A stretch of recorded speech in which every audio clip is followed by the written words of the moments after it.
Ever wonder where Tropicana got its name? The tropics. And every time you enjoy a glass, you're not just drinking juice, you're taking a trip. Stepping into sunshine and embarking on a flavorful journey into the tropics where ripe fruit is crafted into wildly delicious juice. And the best part? No passport required. Tropicana. Give life some juice.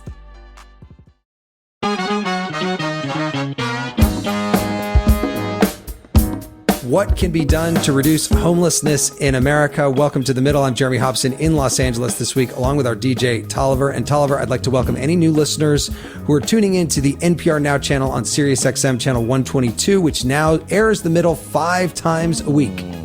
Yeah, nothing says you can't listen all 5 times. Okay, there's no limits to the That's fun. right. No limits. So we are talking this week about homelessness, which is actually down nationwide after hitting new highs following the COVID pandemic and record numbers of migrants who had no place to live. The city of Los Angeles actually has the second highest homeless population after New York City, but the difference is, possibly because of the weather, most of LA's homeless are unsheltered while most of New York's are sheltered. Now, it's worth pointing out right at the outset that the reasons for homelessness are many: addiction, mental illness, personal crises, the rising cost of housing, and the solutions are varied as well. Get people into temporary housing, force people into treatment, clear encampments, expand affordable housing. All of these solutions have their supporters and their opponents. And some places in America have had success in reducing homelessness, while others have spent lots of money with little to show for it. So our question this hour: what can be done to reduce homelessness in America? And we would love to hear from you, especially if you have experienced homelessness yourself. Tolliver, how can people reach us? You can call 8444-MIDDLE. That's 844-464-3353. Or you can write to us at listentothemiddle.com or comment on our live stream on YouTube. And joining me right now, Gregg Colburn, a University of Washington professor and co-author of the book Homelessness is a Housing Problem. Gregg Colburn, welcome to The Middle. Thanks, Jeremy. Good to be here. Well, and that seems obvious that homelessness is a housing problem, but that's almost a political statement in some places these days. Why do you say homelessness is a housing problem? Well, I came up with the title of that book, maybe naively thinking that people would have a hard time objecting to that, because being homeless is by definition the state of not having a house or a home. And it turns out that that was not uncontroversial. Certainly some folks have taken issue with that. But the purpose of the book was to understand why cities like mine in Seattle have so much homelessness. And so what we do in the book is go through using pretty simple statistics and highlighting that the places in the United States where we have the most homelessness are the places where housing is really expensive and scarce. And so if you layer personal vulnerability on top of a really challenging housing market, what you get is a really tough situation. And I firmly believe that's why Boston and New York and DC and Seattle and San Francisco and Los Angeles have really high rates of homelessness. It doesn't mean that there isn't homelessness in other places. It doesn't mean that personal vulnerability or addiction or poverty don't lead someone into homelessness. Of course they do. But the context in which those circumstances happen really matters. And so that's why we ended up writing that book and framing it that way. So if you look at what's happened with the cost of living and the cost of housing in the last few years, it has definitely gone up, and yet homelessness has started to come down. It was high in the pandemic. It was high, as I mentioned, with all the migrants that had come in, were sent to places like Denver and Chicago and didn't have any place to live. But how do you explain homelessness coming down nationwide, at least somewhat, even though the cost of living is so high?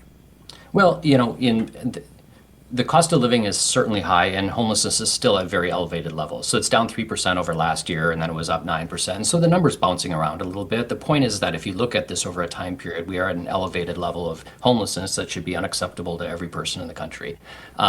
And one of the reasons why it's so high is that it's really hard for a lot of people in a lot of cities to afford housing.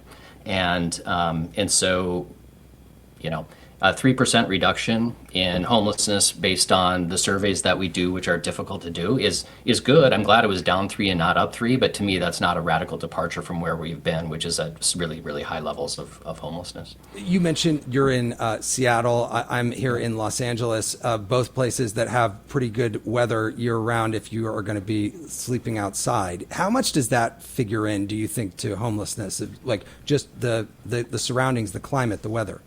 Yeah, so the way we describe that in the book is when you look at overall rates of homelessness, which is ultimately what I think we should be caring about, which is people residing in shelter and people outside of shelter living on the streets or in other places, what you'll see is weather has very little predictive value in terms of rates of homelessness. Boston and New York have really high rates of homelessness. New York is the highest in the country, and it's pretty cold in January. Boston's cold in January.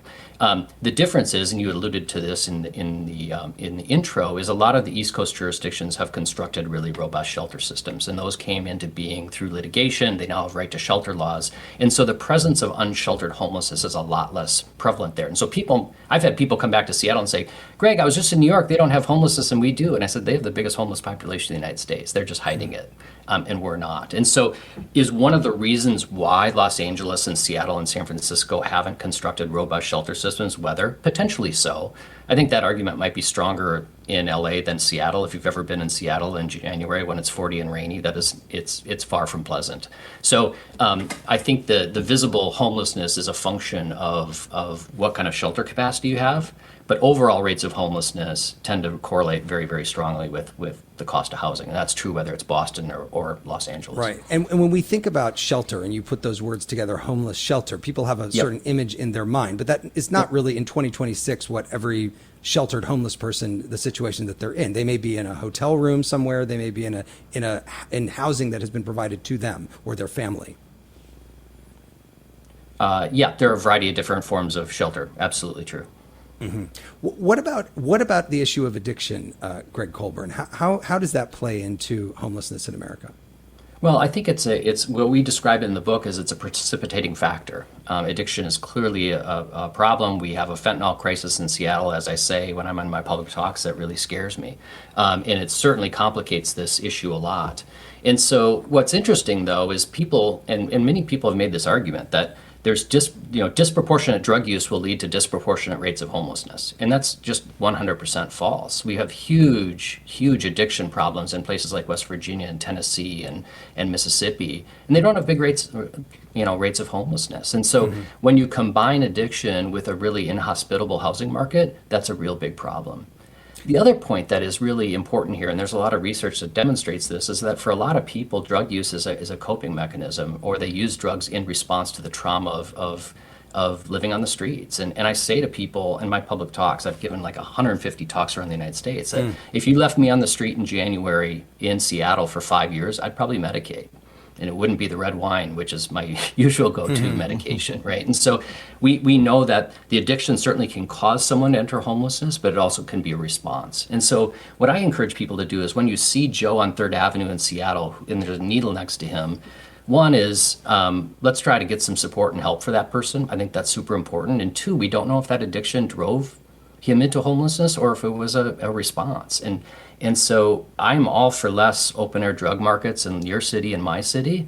And if we want less of that, how about let's get people services and housing such that they can get out of that. And ideally, you'd get on top of this 5 years ago, because once someone's been on the street for 5 years, they are much more difficult. These issues are tougher to resolve. Stand by, because I just want to bring in a caller who's Rob is calling in from Los Angeles. Rob, go ahead. What would you do about homelessness? Well, I've been homeless off and on about 4 or 5 times over the last 30, 40 years, and it's basically been an economic situation. Last situation was courtesy of the 2008 financial collapse due to the 9 loans. No income, no assets. And so, regulation is a major part of this, and we've got to get away from developers being able to buy city councils in order to only do luxury housing. It has to be affordable housing. Are you currently homeless, or you are housed now? No, I've had housing for 6 years now, courtesy of Section 8. But, Section 8 needs to be beefed up. But, yes, there are a lot of people that I know that are either mentally ill or have drug habits.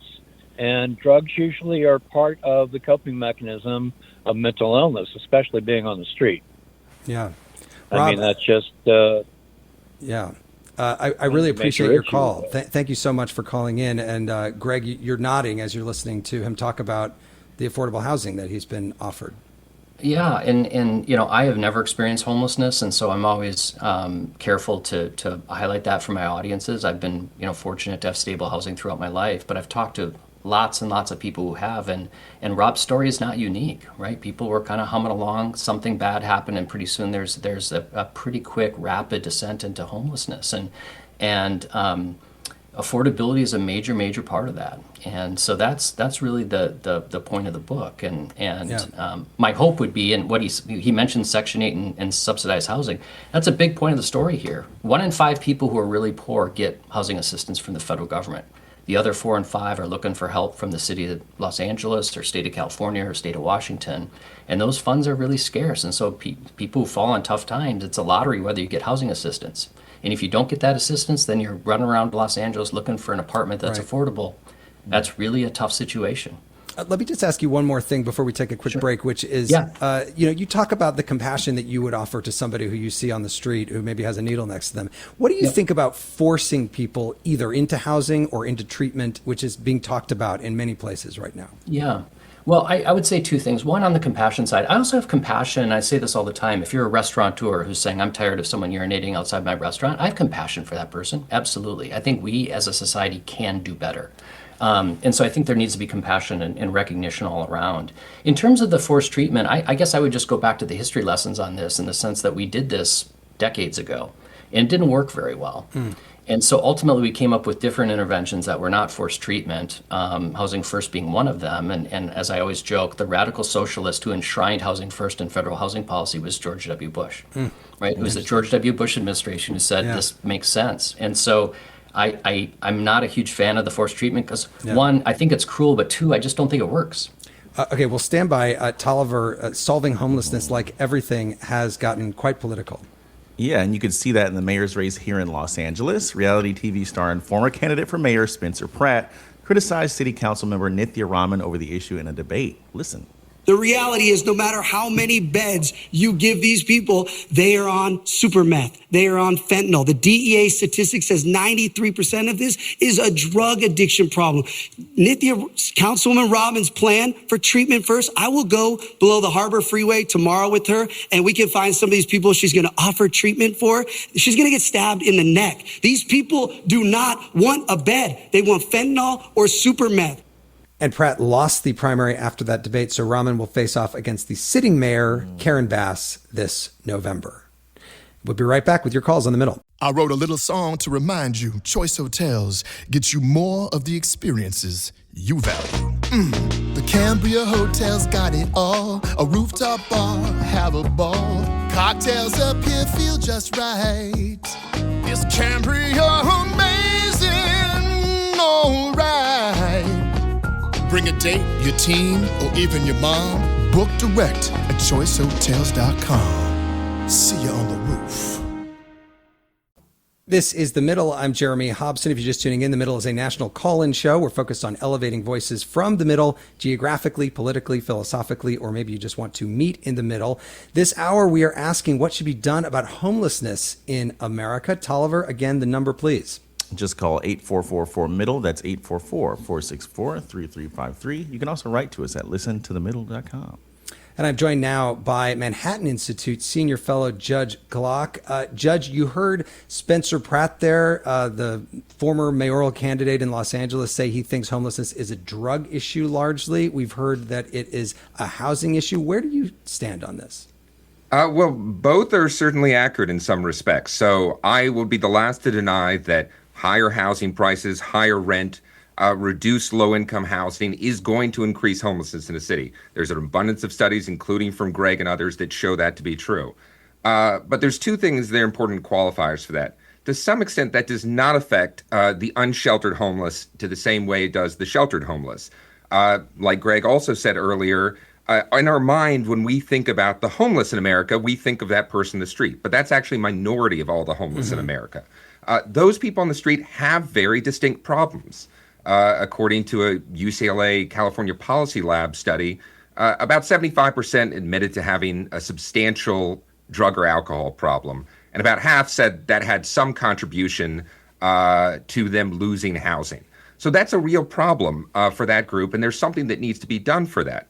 Now, the other thing that I think is important to keep in mind, that even if one thinks, say, housing first, giving heavily subsidized or free housing without conditions is the solution to homelessness, as I often tell people, well, what do we do until that gets built? Everyone admits building housing takes years, if not decades, on the scale that would be necessary to put a serious dent in homelessness. LA has obviously been working very hard under, I believe it's the Proposition HHH, to build homeless housing units. But it's not coming online very quickly due to a myriad of reasons. So what do we do with the homeless out on the streets in the interim? To those who say homeless is a housing problem, again, I think there's a lot of justice to that. But for those 60,000 plus people out on the streets of LA County, for the 2,000 people in LA County that are homeless that die each year, are we going to wait 5 years, 10 years, 15 years until something happens? What would you do then, Judge Glock? Are you seeing good results somewhere? And you say, well, this is what we should be doing? Yeah, I mean, so there are things that we can do. We definitely need more shelter capacity. We need more just short-term places for people to go. But I do think enforcement of street camping laws does reduce homelessness. We actually saw this. I was the expert witness in a case in Phoenix that involved a large homeless encampment that at its peak had about 1,000 people called the Zone.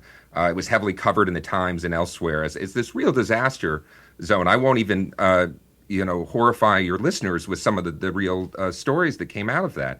But actually you had a judge who said, no, this is a public nuisance to have this huge encampment out there, and people need to clear it. They cleared it. 80% accepted some sort of shelter or housing option. You reduced homelessness very substantially and very rapidly. Where did they go, Where did they go? Well, so in that case, again, you had about 80% that accepted some sort of shelter or housing option that would not before without the mandate of enforcement. We also see what happens when cities don't enforce this. I used to be a resident of Austin, Texas, and they actually had a vote there to stop enforcing public camping rules. Within the next year, unsheltered homelessness went up 40%. Some people said, well, that's just because the number the people are more visible. They're willing to be out there in the streets. But that doesn't explain why sheltered homelessness went down. When they started enforcement again, the sheltered homelessness rate went up. The unsheltered rate went down about 20%. Yeah. So enforcement is not a cure-all, but for some people on the street who have severe drug addictions, who, yes, have mental health addictions, until we have some better option for them, you need some sort of push to get them into a better situation. Let me go to a caller. Jonah is in Oshkosh, Wisconsin. Jonah, what do you think could be done to help reduce homelessness? There are a lot of aspects, as you said, that contribute to homelessness and staying homeless. And one thing I think we don't focus on enough is access to showers and haircuts and things that can bring a person who has just been outside or inside just rotting, it feels like to them, bringing them some dignity. So I think that we should invest more in like public cleanliness stations of some kind. I think that paying the people who clean those stations very well would mean they're regularly staffed and actually appealing. I think this should be private as well. Just looking for ways to get homeless people who don't have, any addiction issues or anything else, but still feel like crap, giving them a way to feel normal again. Do you see homeless visibly there in Oshkosh, Wisconsin, by the way? Not very much. It's kind of similar to Appleton. Thankfully, we don't have a very large homeless population, but I think that's because our shelters are much higher quality, much better staffed compared to other parts of the country. So, I mean, just in general, more money, I think, is usually a good idea. We waste money on so many other things, so I think that's kind of a moot point. Yeah. Jonah, thank you very much for that. Judge, what do you think about that suggestion? Well, I think it brings up an important point that in many cities, we are in an absolute crisis situation, and we need to kind of conduct a triage, which is what can we provide to someone who's out on the street right now that may not involve, building a foundation and building a multifamily housing unit over 4 or 5 years.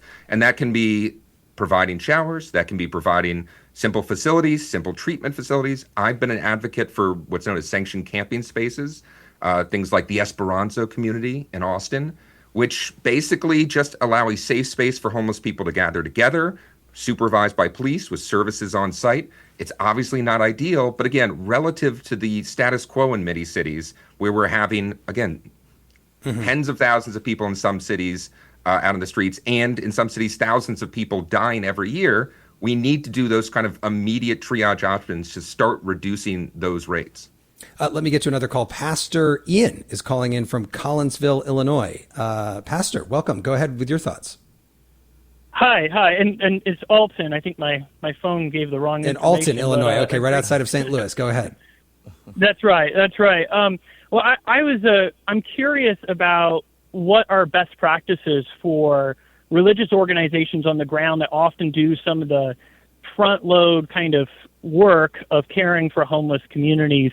I serve a church in Alton that gives out 80 meals twice weekly through different ministries that we offer. And sometimes we have a person come in who provides flu shots. Sometimes we have folks who come in are connected with haircuts. But I always feel like, there's more I could be doing, or there's more that we could be organizing, or we've got an empty parking lot. Are there things that we could be doing with that space that creates a kind of caring environment?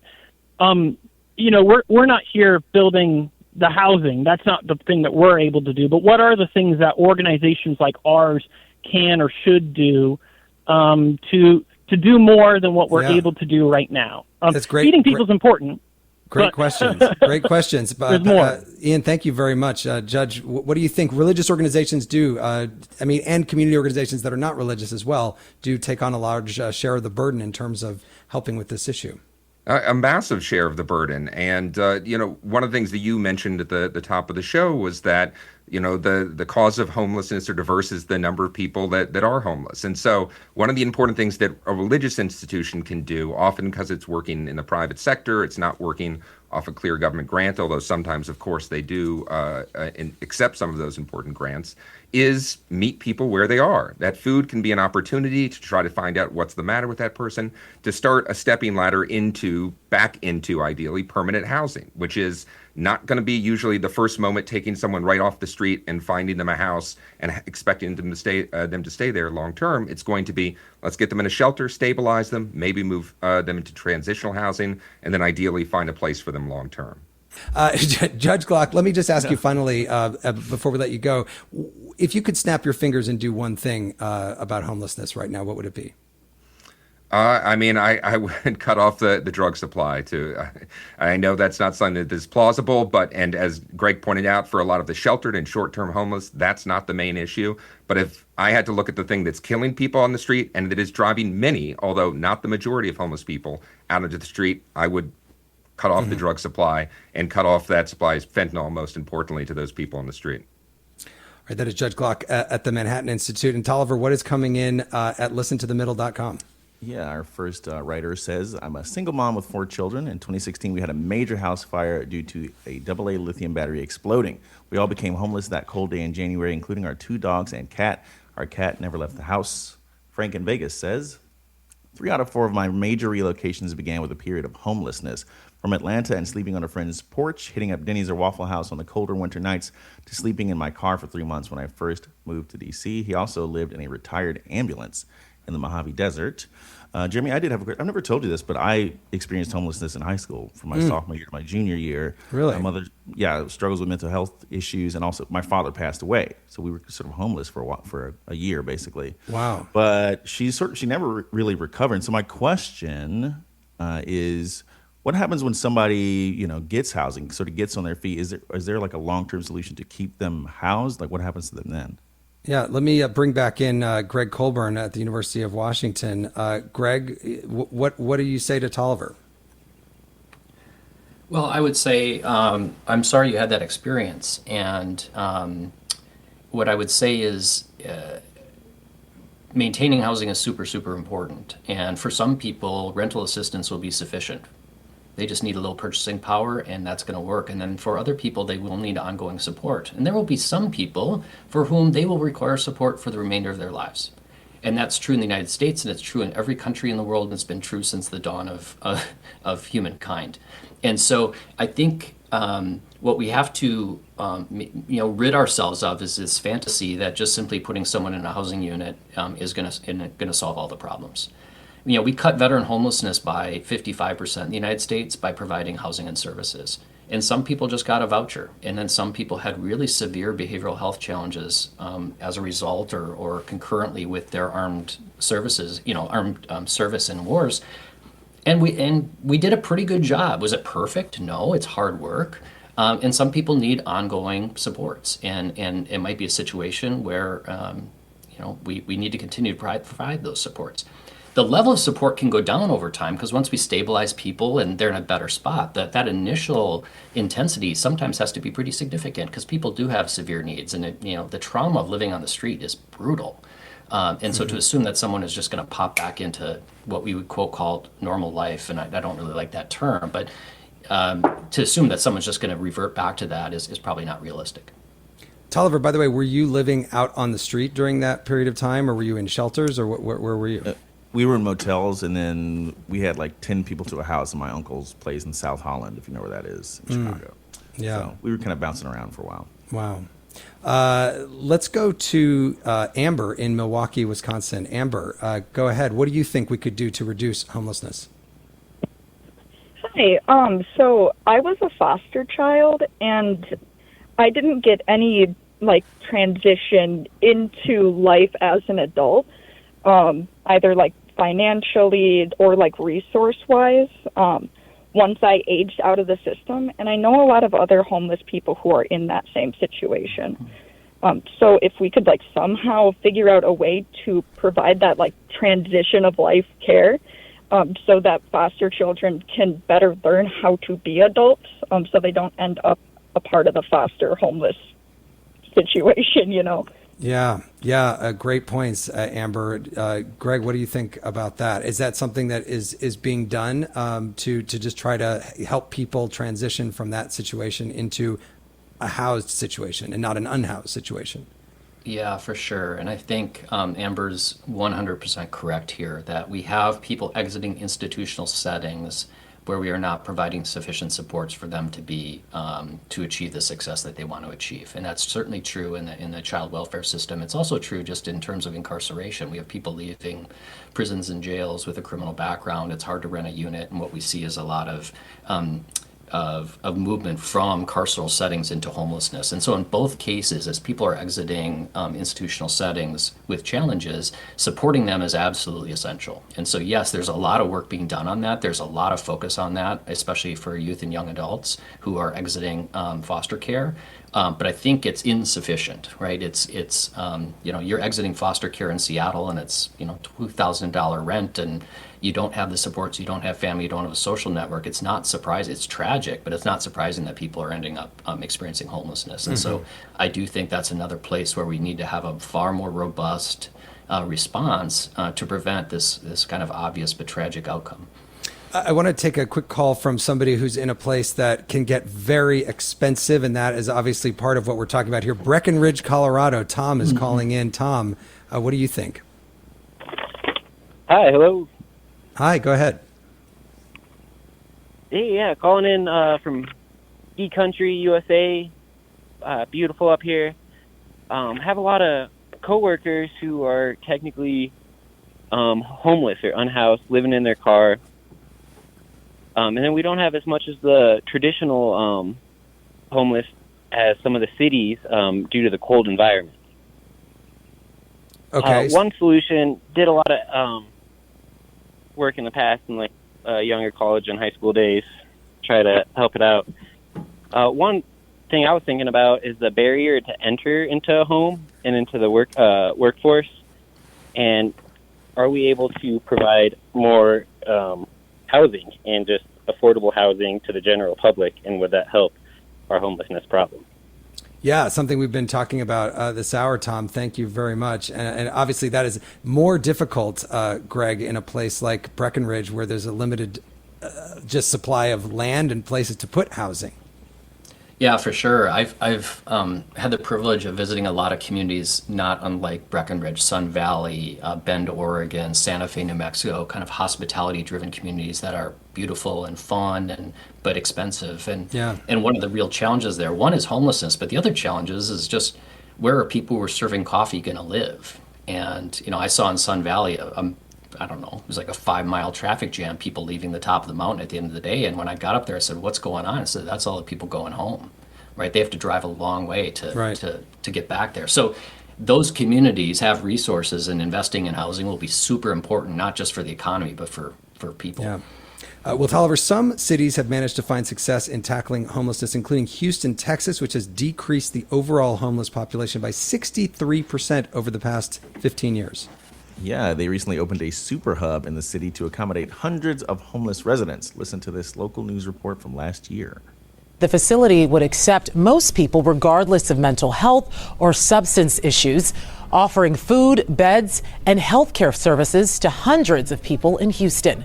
Mayor Whitmire says he's in full support of it. We've been able to piece together a cooperative effort to get hundreds of people off the street. And we have to be compassionate. We want to be compassionate, but we've also got to be firm. Houston attributes much of that success on the issue to adopting a housing first strategy, which we've heard a lot about, Tolliver. And we will be back with more of your calls coming up on The Middle. What's that, bud? The Lincoln Summer Sales Event is on now with exclusive offers? Oh, so you want to feel the wind pouring through the available open panoramic vista roof on a road trip? And spend the afternoon beachside hanging out on the back of the spacious Lincoln Splitgate? Okay, I'll schedule a Lincoln test drive today, right before your vet appointment. Visit your local Lincoln retailer or learn more at Lincoln.com. This is The Middle. I'm Jeremy Hobson, and this hour we're asking what should be done about homelessness in America. I've been speaking with Manhattan Institute Senior Fellow Judge Glock and University of Washington Professor Gregg Colburn. You can call us at 844-4MIDDLE. That is 844-464-3353, or you can reach out at listentothemiddle.com. A lot of people on the phone lines. Let's go back to Adrian, who's in Tallahassee, Florida. Adrian, what do you think could be done to reduce homelessness? Well, I think that what we were listening to regarding Houston, how they've, housing first. I'm in the criminal defense arena, so I see a lot of people that have had severe adverse childhood experiences. And it's kind of a cyclical thing, right? Because they come from a family where they haven't had the support, their attachment style is lacking, they turn to addiction. And then once they're in the system, they're labeled, right? And we have the self-labeling theory, so they start to believe that they're bad. And so, we have to normalize these people and make them feel part of our society. And I heard the word compassion, and that was a good word, but I think a better word is empathy, right? We don't talk about empathy in society that much anymore. And I was lucky enough to grow up in a really unique way. I grew up on the island in Palm Beach. My grandfather was a town attorney, and I lived, when I visited him in what was, today I think listed as a $39 million home. But in the summers, I would go spend time with my grandmother in a very rural Baca community, and she was the grammar teacher at a community college at Chipola. And I got to sit around and literally became and spent time with just farm workers in the tobacco fields and became their friends. And we had a great time. And I'd be sitting there eating government cheese, like those giant blocks of cheese. And here I'm going back and forth. And so it blessed me with a lot of empathy. So when I'm working in the courtroom, and I see how judges treat, these people that obviously are suffering from addiction, mental health, have been victims of abuse themselves. We have to normalize them. So housing first is critical. We have to make them feel like they have a chance and a base, or they'll just give up. And once they give up, that's it. Adrian, great points. Empathy at the top of that list. Greg, I imagine you agree with that. I do. And, I think about, we did a study in Seattle when we moved folks out of congregate shelters into hotel rooms during COVID so that there wouldn't be transmission of the disease. And we had graduate students conducting interviews, and the number of people who were brought to tears because they said, this is the first time I've had a door that closed in my own bathroom. Like, they were emotional about just having access to a housing unit. And so the dignity that comes with a unit, and some privacy and some support is pretty significant. Why do you think, though, that many people don't want to take that don't want to take that housing? Well, I think we have to be careful when we say that, because a lot of times journalists will come around and say, "Why are you outside?" And they're like, "Well, I don't want to be in shelter." And my answer to that is, I've been in a lot of homeless shelters that are not very pleasant. And so typically when we say that people are service resistant or housing resistant, what they're really saying is that situation is not what I want, where I'm sleeping on a cot next to someone who's a couple feet away from me who might be violent, who might be have a mental health disorder, and they'll say, I'll take my chances on the street over that. And so I think the other thing is that once someone is in severe trauma or has a severe behavioral health disorder, they're probably answering that question differently than they would have 5 years ago when they first lost their housing. And so I am not a big believer, and I don't think the evidence demonstrates that a whole bunch of people just don't want housing. What do you say, though, to the person who says, well, I feel that this is a public space and I want to feel safe walking down my street of my downtown and not pass somebody who's sleeping on the street? This isn't their home. Why should they be able to take up this public space? Yep. And I understand that concern. And as someone who goes to sporting events in Seattle, I have those feelings myself sometimes. And so I want to honor those feelings. And then if we then say that this is unacceptable for that individual and for society, what is our response?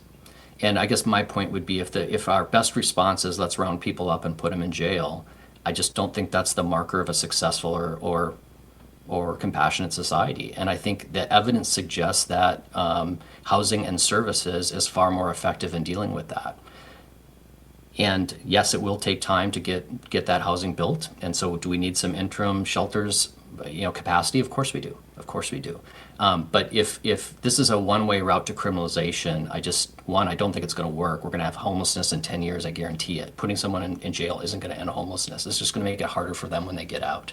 And so my point would be that we need to acknowledge that hardship, that discomfort, and also then have an adult, mature conversation about then what are we going to do, not only tomorrow, but in 6 months and a year and 5 years or 10 years. And that means some of the short-term stuff, as well as focusing on the long-term in terms of creating more housing that's more affordable, because otherwise we're going to keep fighting this, which is a complicated answer. It was a good question and a simple question. It's a complicated answer, which sometimes people lose patience with, and I get that. Let me go to another caller. Brent is calling in from Toronto, Canada. Brent, go ahead. Hi, Jeremy. Longtime listener, admittedly a first-time caller. And, I think I was compelled to call in because I've been tracking Gregg's career for quite some time. I've been impressed that he started in finance and now he's chosen a field where he can help solve a systemic problem that affects communities and at-risk individuals who are arguably most vulnerable. Gregg, I read your book when it was first published, and I may be one of the few who actually bought a hardback, so I guess you could say I'm a fan. Here's my question. You mentioned a few examples in your book about cities that are making traction and doing it well. Why do you think other cities don't follow suit? Is it simply a funding issue, or is it a lack of understanding of the foundational issues that you posited in your book? Or, do you think they throw their hands up in the air and say that's just the way the cookie crumbles? Great questions. Thank you, Brent. Go ahead, Gregg Colburn. Well, I think we have examples throughout the United States geographically in different contexts where there is some success, which is great. And I think, Houston is frequently brought up. And so when the New York Times did a big piece on success of homelessness in Houston, people started to call me and say, why aren't we doing this in Seattle? And we were doing Housing First in Seattle, but it wasn't scaled anywhere near as much as in Houston. And the one thing that Houston had is it had some federal money that came in after the hurricane. They had a couple mayors in a row who were really focused on getting the systems together, and they had some housing vacancies. So you have vacancies, you have resources, you put people in that housing, you provide services, and they had pretty good success. The problem we have here is that even if we had a truckload of money show up from Washington, D.C., we don't have places to put people. And so implementing or scaling that solution in a place like Seattle or San Francisco is more difficult than it is in Houston. And so I think part of the problem is that they're just different contexts, and some of those contexts are more amenable to success than others. What did you think about hearing the clip there of the Houston Mayor Whitmire, at the end of which he said, we've got to be firm? He said, we've got to be compassionate, but we've got to be firm. Why do you think he felt the need to say that?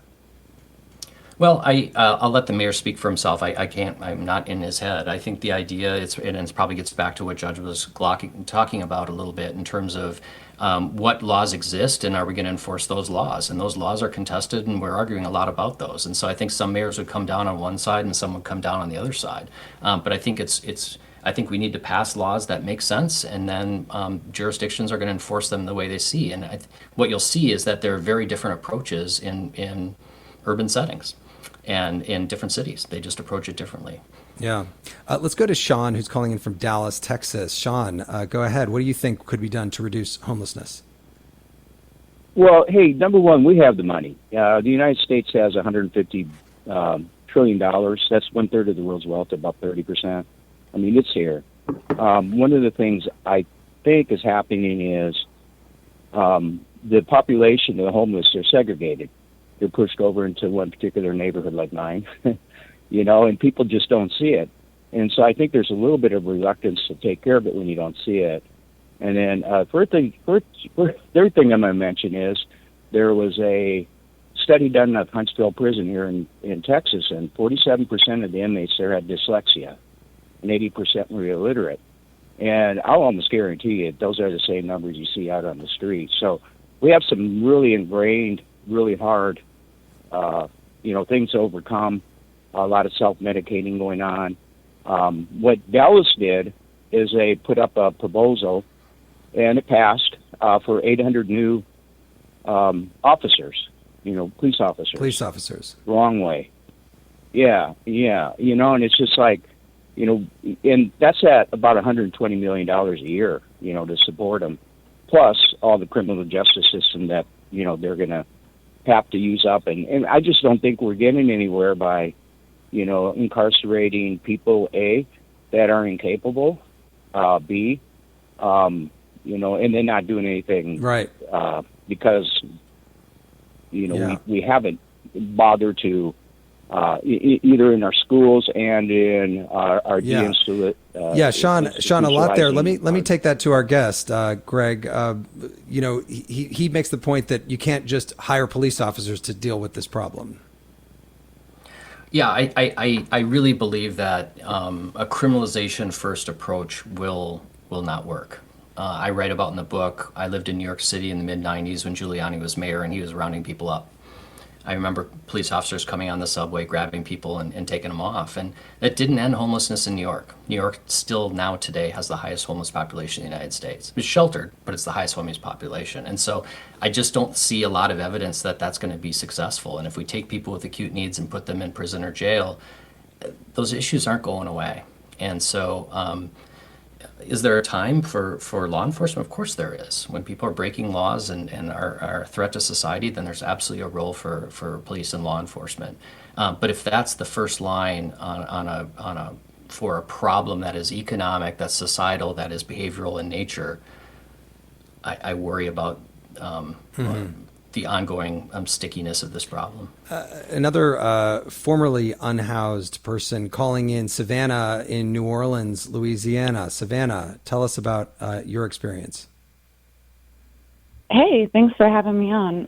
One thing I wanted to point out is that when you're homeless, there's a lot of different ways. There's as many different types of people are homeless. It's not one type of person, but a lot of times you're living your day really collectively, like you're figuring out how to survive with a lot of other people in the same situation.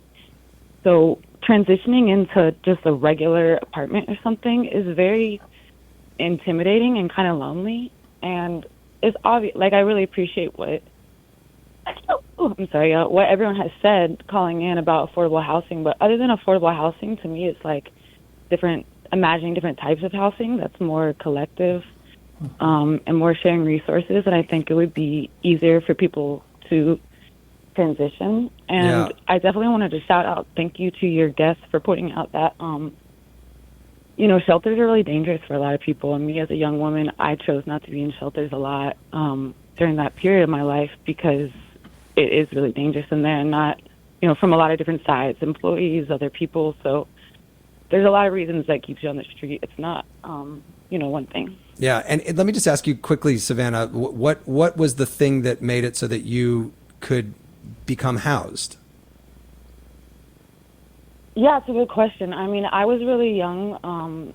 I was homeless throughout my early teenage years and into my early 20s. And for me, it was moving in. Well, I'm from New Orleans, so I will say housing is a lot cheaper here, and we have a lot less homeless people. I was transient for a long time in my life, but it was moving into like collective housing with a bunch of other people, not even in the same age range. It was a pretty big age range, but it was really affordable. It was like a couple $100 a month. Yeah. I could hold down a part-time job and kind of like assimilate into regular life, because it is really hard to assimilate into regular life. Yeah, it's you had very that. difficult. You had that support system. Savannah, thank you very much for that call. Gregg Colburn. Interesting, by the way, how many, I mean, I sort of expected that we would hear from some people who had been homeless in the past, but it's interesting how many have called in. I will say one of the most profound experiences of this, one, when I wrote this book 4 years ago, I didn't think anyone would read it, and people have, which is amazing. But every time I give a talk, it's unbelievable the number of people who come up and tell me their stories about experiencing homelessness. It's really remarkable, and it's not uncommon that it's someone who is in service work. I was in Charlotte, gave a talk. I went over to get a glass of wine after I was done. The woman pouring wine said, "Thanks for your talk." And then she stopped pouring and she started crying, and she said, "I'm currently homeless. My 3 kids and me are sleeping on my mom's floor." And she's like, "I work 3 jobs and I can't afford housing in Charlotte." And it's just unbelievable the number of times that I hear that. And so I really appreciate the callers and appreciate the people who kind of share their experiences, because as I said, that's not an experience I've ever had. Yeah. Let me get to another caller. Rob is in Manhattan Beach, California. Rob, what do you think about what could be done to reduce homelessness? Say, sir, I was a military brat and also worked in the jobs merchant marine. I've lived in every state on the West Coast and on the Gulf Coast. And I tell you, there absolutely has to be immediate attention to the idea of people needing shelter and perhaps sobriety treatment, because when it's 40 below in Anchorage, Alaska, you don't want to see people on the street. However, the other side of it is, working out of Houma, Louisiana, I can tell you a couple of times I heard the story, if you don't have a job, it's because you don't want to work. And so there is an element in America that says we don't want a handout for permanent housing.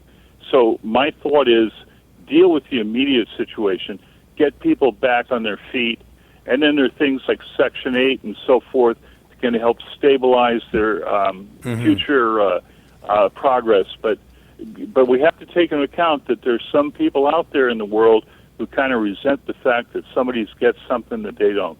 Absolutely, and that's one of the reasons why this has gotten so political, this question. Gregg Colburn, let me ask you this. We're in a moment right now where, the stock market is hitting record highs, and yet many people are not feeling that at all. When you look at homelessness as an economic indicator right now, and as we said, it's down a little bit from what it has been in the last few years post-pandemic. But where are we right now? Is the economy helping to reduce homelessness right now, or is that not connected? Well, I think there is a clear story about inequality here. Some people have said, "Hey, Gregg, I think your book should have been Homelessness is an Inequality Problem." And I don't disagree, right? When you just look at what's happened in terms of wealth and income inequality in the United States, I have been the beneficiary of a stock market that's going up, and I have an employer that treats me well at the University of Washington. And so I've got and I own a home in Seattle, and that value keeps going up and up and up. Mm-hmm. If you don't have those benefits, this has been a very, very different story. 50% of the people in the Seattle shelter system are employed.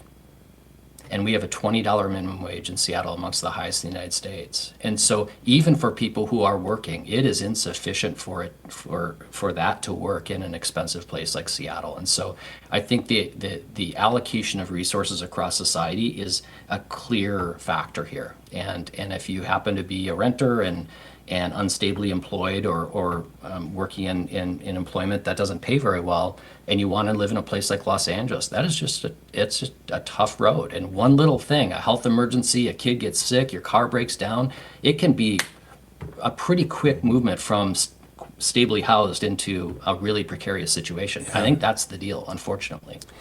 That is Gregg Colburn, a University of Washington professor and expert in housing and homelessness. He's co-author of the book, Homelessness is a Housing Problem. We were also speaking with Judge Glock, director of research and a senior fellow at the Manhattan Institute.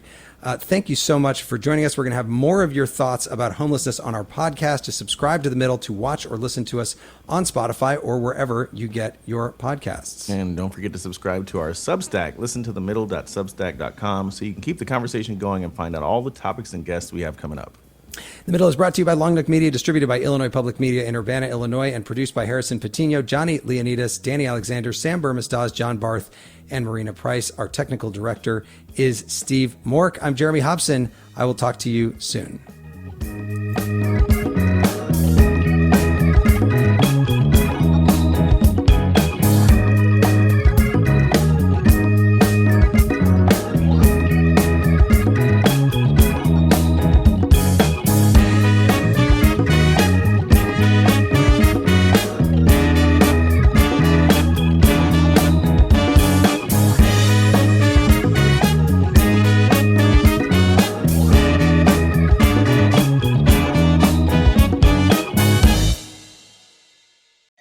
Boston, New England. Maybe you're from here. Maybe you went to college here. Maybe you live here now. It's a place rife with smart people and big ideas. Every week at the Boston Globe, Say More brings you the best thinkers and storytellers from around the region, like Dennis Lehane, author of Gone Baby Gone. I loved growing up in a working class town. I loved the loyalty. I loved the jokes, the sense of family bonds. I don't find that in a lot of the rest of the world. Expertise with heart from all around New England. From the Boston Globe, listen to Say More.